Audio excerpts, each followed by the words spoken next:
उत्तर प्रदेश में जब बहन कुमारी मायावती मुख्यमंत्री बनी तो क्या महत्वपूर्ण तोहफा दिया था लखनऊ के लोगों को, उत्तर प्रदेश के लोगों को और पूरे देश के लोगों को। आज इस महत्वपूर्ण बात पर हम चर्चा करेंगे जो कि ज्यादातर लोगों को पता नहीं है कि बहन कुमारी मायावती ने ऐसे काम जनहित के, जो लोगों के स्वास्थ्य के लिए, लोगों के मनोरंजन के लिए, सर्व समाज के लिए क्या क्या तोहफा दिए थे।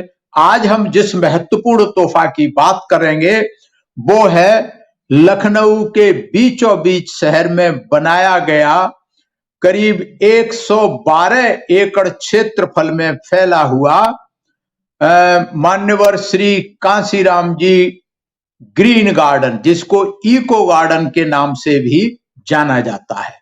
ये बहुत ही महत्वपूर्ण एक गार्डन बनाया गया लखनऊ के बीचों बीच शहर में। तो क्यों बनाया था ये गार्डन?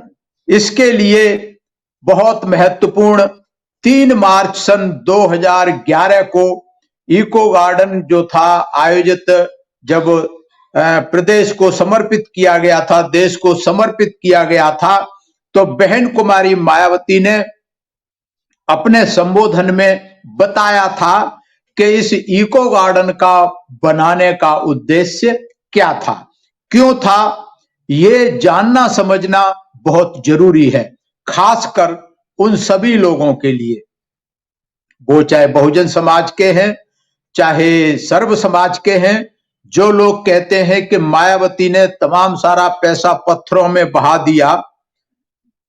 तो क्यों बनाया ये इको गार्डन? इसके लिए बहन कुमारी मायावती ने कहा कि मैं यह बताना चाहती हूं कि उत्तर प्रदेश की राजधानी लखनऊ में छोटे छोटे ग्रीन पार्क व गार्डन तो काफी है, लेकिन लखनऊ शहर के बीचों बीच कोई विशाल एवं भव्य ग्रीन इको गार्डन न होने के कारण इसकी जरूरत लगातार यहां महसूस की जा रही थी।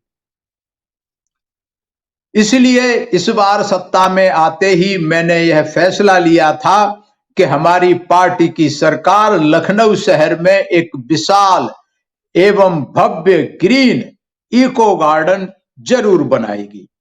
और इस संबंध में सरकार ने तय किया कि यह इको गार्डन लखनऊ शहर के बीचों बीच बनाया जाएगा, ताकि गार्डन देखने के लिए लोगों को ज्यादा दूर नहीं जाना पड़े।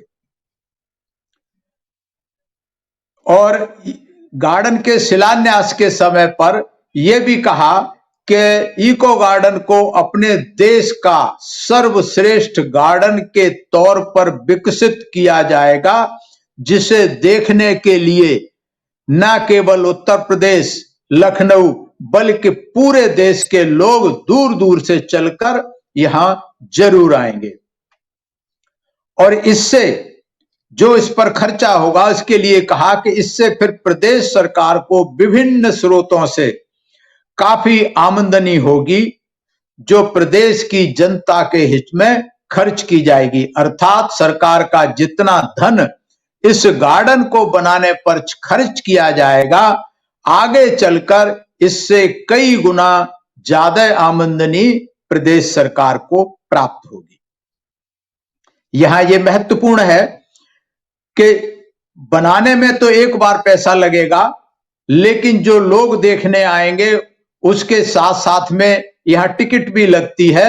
देखने आएंगे तो उसमें बहुत सारा दूसरा रोजगार भी पैदा होगा, चाहे होटल से जुड़े लोग हैं, चाहे यातायात से जुड़े लोग हैं, टैक्सी वाले, रिक्शे वाले, हर किसी को वहां काम मिलेगा।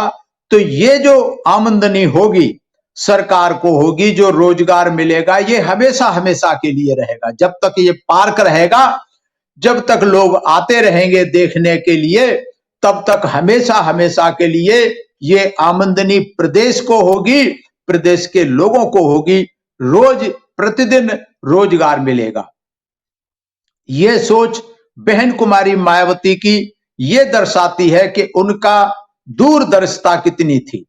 एक तरफ तो लोगों को स्वास्थ्य का भी भला होगा, उसमें जब देखने जाएंगे और इसका जो डिजाइन बनाया गया है वो शहरीकरण के फलस्वरूप पर्यावरण को आधुनिक तकनीकी द्वारा सुरक्षित रखने के दृष्टिकोण के आधार पर बनाया गया है। लेटेस्ट जो दुनिया की जो बढ़िया टेक्नोलॉजी होती है उसके आधार पर बनाया गया है।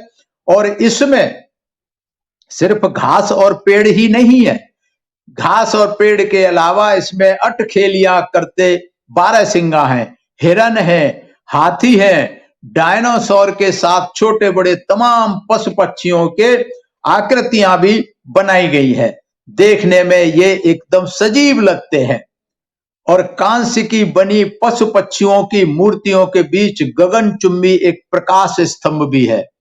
पार्क में अनेक खूबियां दिखती हैं। मसलन यहाँ बहुत सारे पेड़ों की कई सारी प्रजातियां देश के कोने कोने से लाके, दुनिया से लाके लगाई गई। यहाँ अधिक ऑक्सीजन देने वाले पौधे जो भूजल संरक्षण का, जो पानी का संरक्षण का है, वो भी काम करते हैं। ऐसे पेड़ों का यहाँ लगाए गए हैं ढूंढ ढूंढ से लाके। और कहीं मखमली घास की तमाम तरह की लताएं हैं, बेलें हैं, झाड़ फूस से सजी तमाम सारी आकृतियां हैं। इस इको गार्डन जैसा देश में संभवतः कोई दूसरा पार्क नहीं है। ये मैं दावे के साथ इसलिए कह रहा हूं कि मैंने कई बार इस गार्डन को देखा है। वहां देख करके आपका मन प्रसन्न हो जाता है। और खासकर लखनऊ जैसे शहर में जहां इतनी आबादी रहती है, वहां के लोगों को खुली हवा में सांस लेने के लिए जगह नहीं है, कंजस्टेड है, कोई ऐसा बैठने की घूमने की जगह नहीं है। अगर पुरानी जो जगह थी वहां ऐसी कोई व्यवस्था नहीं थी। पुरानी जो मुस्लिम समय की जो इमारतें, वो केवल इमारतें थी, वहां स्वास्थ्य के हिसाब से कुछ भी नहीं था। तो बहन कुमारी मायावती ने इको गार्डन तो बनाया ही, इसके साथ भी कांशीराम स्मृति स्थल बनाया, डॉक्टर अंबेडकर पार्क बनाया, रमाबाई अंबेडकर पार्क बनाया। ये जो जितने सारे वहां बनाए गए स्मारक, ये सभी बरबस ही लोगों का दिल मोह लेते हैं।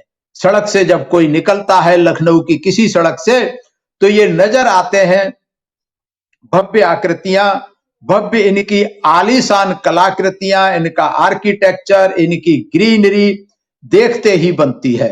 तो ये जो है शहर के लोगों के स्वास्थ्य के लिए भी एक अति उत्तम एक तोहफा था जो बहन कुमारी मायावती ने सर्व समाज के लिए दिया।